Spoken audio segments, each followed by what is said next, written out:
21 millions, pourquoi? Vous me direz, pourquoi pas? Enfin, c'est pas très important puisqu'on a une monnaie commodité. Hein, c'est comme l'or, si vous voulez, l'or, sur Terre, on estime qu'il y a 150 000 tonnes d'or aujourd'hui. Bon, pourquoi ça pourrait être 100 000, ça pourrait être 50 000, aucune importance. C'est une réserve de valeur, c'est une monnaie commodité, vous avez une quantité finie, c'est ça qu'il faut retenir. Que ce soit 21 millions ou 10 ou 25, c'est pas grave. Par contre, une fois que le truc est lancé, c'est-à-dire depuis 2009, évidemment, ça ne doit plus bouger.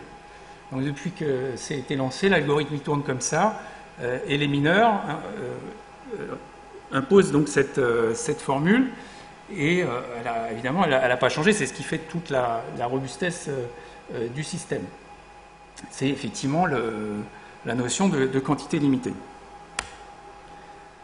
Voilà, donc ça, les mineurs, qui sont les mineurs? Ce sont soit des personnes, comme vous et moi, ce soir, on peut charger un logiciel de minage sur notre PC et commencer à miner, et on aura quelques bitcoins, fractions de bitcoin au fil du temps qui vont tomber.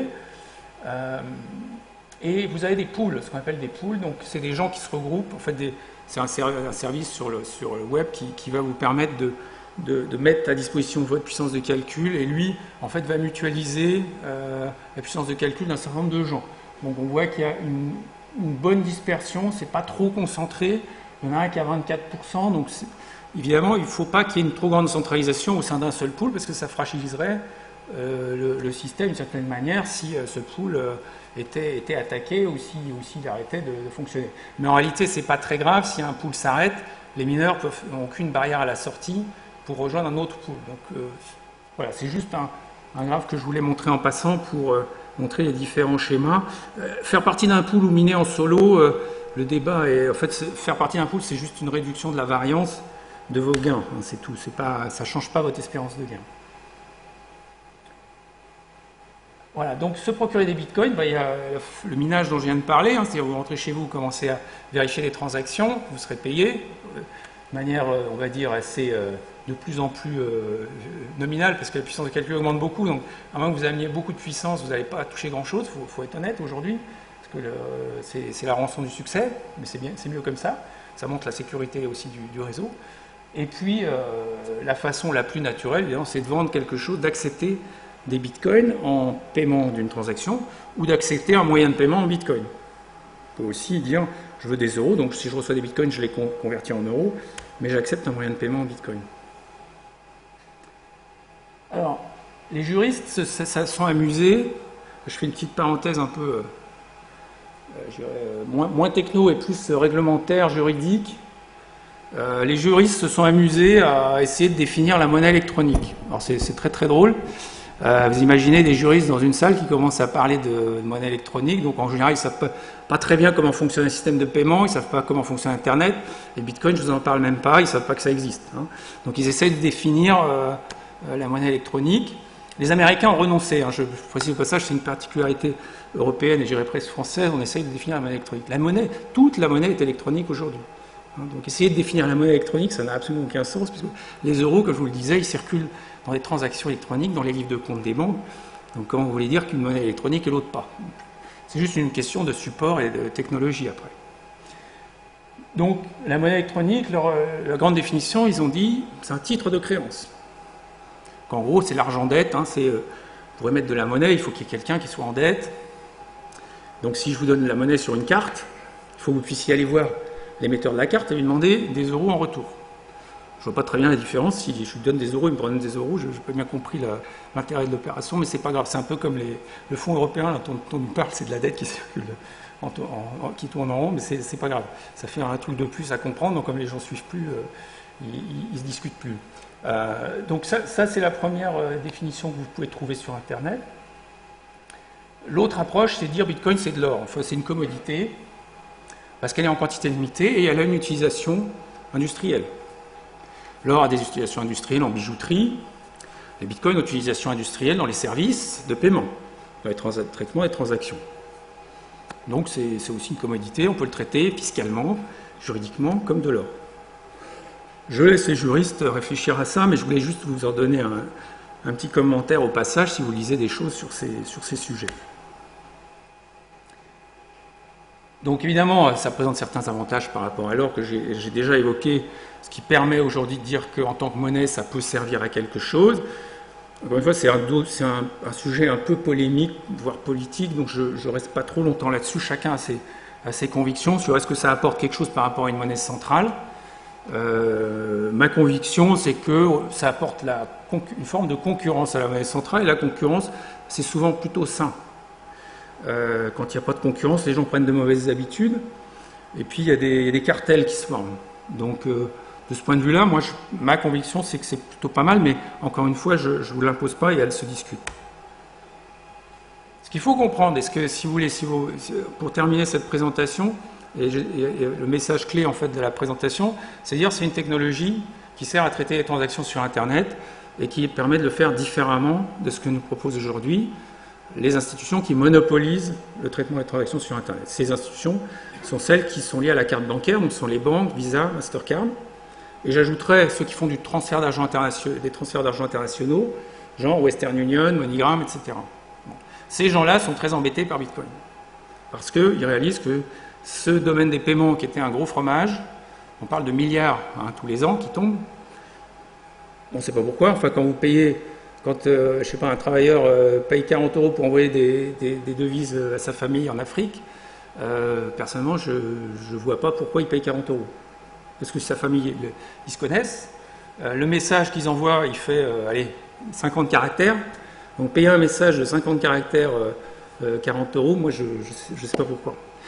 Enfin si, je sais pourquoi, mais je trouve ça un peu abusif. Donc ce que permet Bitcoin, c'est éventuellement de faire autrement. Et faire autrement, c'est dire, j'ai des euros aujourd'hui, bon, j'achète des Bitcoins sur une place de marché sur Internet, ou de gré à gré, ou à quelqu'un que je connais qui en a, et j'envoie ces Bitcoins sur une adresse Bitcoin contrôlée par la personne à l'autre bout.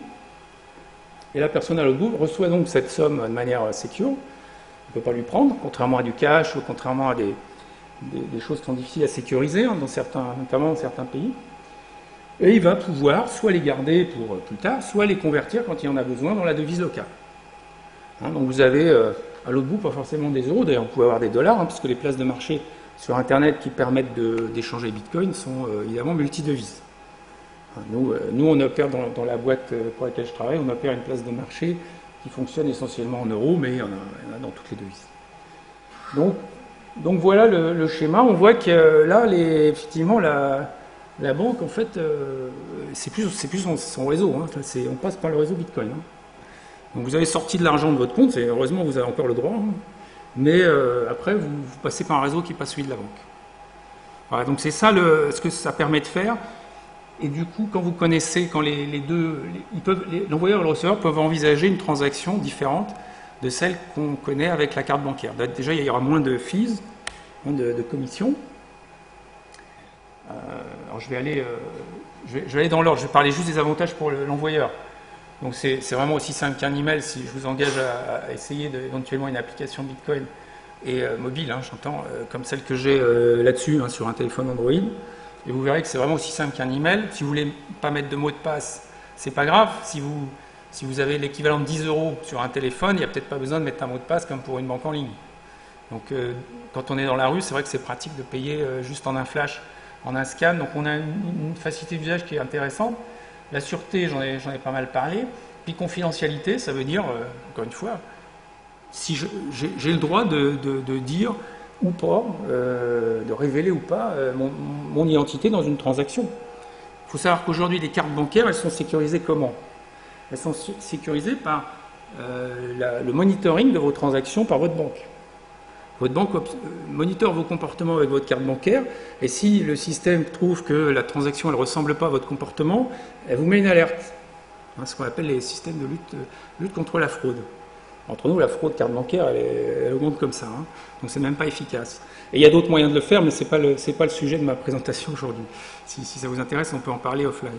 Mais tout ça pour dire qu'il y a eu d'ailleurs un article dans Le Monde récemment sur ce phénomène qui dit la carte bancaire, pour la sécuriser, on est obligé de vous espionner. Enfin, les banques ne vous proposent pas autre chose. Moi, j'ai pas envie que mon moyen de paiement, la sécurité de mon moyen de paiement soit liée à un monitoring par une banque. Non, je peux faire autrement, voilà. Donc, si je veux, je fais autrement. Avantage marchand, commission plus faible que les systèmes classiques, évidemment, puisque on est sur des coûts fixes, enfin les coûts d'infrastructure sont quasiment nuls. On a Internet qui nous arrive quasiment gratuitement. Il n'y a pas de chargeback. Alors, les chargebacks, c'est un truc très important pour les marchés en ligne, plutôt aux États-Unis d'ailleurs qu'en Europe, mais quand même en Europe ça existe aussi. C'est quelqu'un qui vient contester la transaction après coup. Donc il a été livré et il vient contester la transaction. Et du coup, si c'est PayPal par exemple, ils vont rembourser le porteur, ou American Express, ils vont rembourser le porteur. Et le marchand se retrouve avec une ardoise. Donc ça leur coûte genre 3% par an sur leur chiffre d'affaires, c'est majeur. Et ce coût est répercuté sur les prix. Vous payez, vous, le coût de ce mécanisme. Alors que ce mécanisme n'est pas forcément indispensable. Je n'ai pas dit qu'il ne doit pas exister, parce qu'il y a des transactions où ça peut avoir un intérêt de passer par un tiers de confiance. Mais dans beaucoup de transactions, notamment les petites transactions, ça n'a pas d'intérêt. Donc sur les petites transactions, il ne faut pas payer ce type de pourcentage. Et enfin, l'avantage marchand, évidemment, c'est qu'on a un système mondial, open source, donc on n'a pas à se demander ah oui, mais si je veux adresser le marché asiatique, il faut que je fasse telle et telle chose. Non, on enlève les frictions complètement grâce à Internet et au côté mondial du truc. Voilà, alors je terminerai en montrant juste deux applications. InstaWallet, c'est une application qu'on a développée qui permet en fait d'avoir un porte-monnaie sans sign-up. C'est-à-dire j'ai même plus besoin de login mot de passe. Pourquoi? Parce que j'ai en fait l'adresse du Bitcoin de ce wallet, il n'y a que moi qui la connais. Donc il n'y a aucune chance théorique et pratique que quelqu'un tombe par hasard sur cette adresse, en l'occurrence une URL. Donc vous bookmarquez votre URL et vous avez un porte-monnaie. Alors vous n'allez pas mettre des grosses sommes parce que la sécurité n'est quand même pas aussi grande qu'avec un client normal et un autre système. Vous allez y mettre typiquement ce que vous avez au fond de votre poche en monnaie ou dans votre portefeuille. Donc je disais tout à l'heure l'équivalent de 10 ou 20 euros. Vous n'avez pas de mot de passe et vous sortez, vous payez comme vous payez avec votre porte-monnaie. Vous n'avez pas de mot de passe sur votre porte-monnaie. Donc voilà, et vous n'avez pas d'accès à votre compte bancaire par ce truc. Bien évidemment, c'est ce qu'on appellerait du prépayé. Vous avez stocké des bitcoins sur cette adresse. Donc ça, on voit que c'est une application complètement nouvelle, parce que ça n'existe absolument pas dans les moyens de paiement bancaires aujourd'hui. Ouvrir un wallet juste en allant sur un site et en ayant on vous présente une adresse bitcoin qui est à vous. Ça c'est sur instawallet.org si vous voulez regarder. Voilà, ça c'est nouveau et c'est natif, je dirais, avec la technologie Bitcoin. Il faut juste prendre quelques précautions, notamment pas perdre le bookmark. C'est là où vous pouvez sauvegarder le bookmark sur une clé USB. Mais si vous perdez le bookmark, évidemment, vous avez perdu les bitcoins qui sont dessus. Mais encore une fois, c'est un wallet de tous les jours pour acheter la baguette de pain. Voilà, mais c'est intéressant de noter ce qu'on peut faire avec la techno. Autre exemple. Encore une fois, je terminerai là-dessus parce que c'était assez ardu. Enfin, la techno est assez ardue, donc je veux terminer par les cas d'usage. Vous êtes sur Internet, vous avez un site marchand. Ce que j'ai fait apparaître là, c'est un petit Pay à côté des réseaux sociaux, là, Twitter. J'ai rajouté un petit bouton Pay qui est en fait un bouton open source. On va le proposer en fait en open source. Vous cliquez dessus, vous avez une adresse Bitcoin qui apparaît avec le montant dans le QR code. Vous scannez avec l'appli Bitcoin, donc ça vous présente d'emblée le montant et l'adresse. Alors l'adresse, elle appartient au marchand. L'adresse, elle a été générée à la volée, parce que rappelez-vous, on peut générer une adresse par transaction, et elle est liée donc à cette transaction, cette adresse. Donc le marchand, après, il va pouvoir approcher le paiement d'une transaction. Vous faites valider, ça y est, vous avez payé. Comparez ça au checkout avec une carte bancaire. Checkout avec une carte bancaire, vous avez genre 7 étapes, et à la fin, il faut rentrer les 16 chiffres de la carte bancaire. Vous voyez la différence. Donc, ça, évidemment, les banques ne veulent pas que les marchands voient ça. Donc, nous, on commence à aller voir les marchands avec ça, et ça va être intéressant. Mais j'en dis pas plus, parce que c'est nouveau, mais c'est juste pour vous montrer qu'on peut penser les paiements sur Internet différemment et imaginer des nouvelles choses, parce qu'on a une nouvelle techno. Si vous écoutez la Banque de France, par exemple, aujourd'hui, sur Internet, il n'y a que la carte bancaire. Il n'y a rien d'autre qui existe. Ah si, il y a d'autres choses qui existent. Donc on va essayer de faire exister d'autres choses. Et on va essayer de faire bouger les lignes comme ça. Voilà, écoutez, j'en termine, c'est mon dernier slide. Donc je pense j'espère, on a quelques minutes pour des questions. Et je vous remercie de votre attention en tout cas.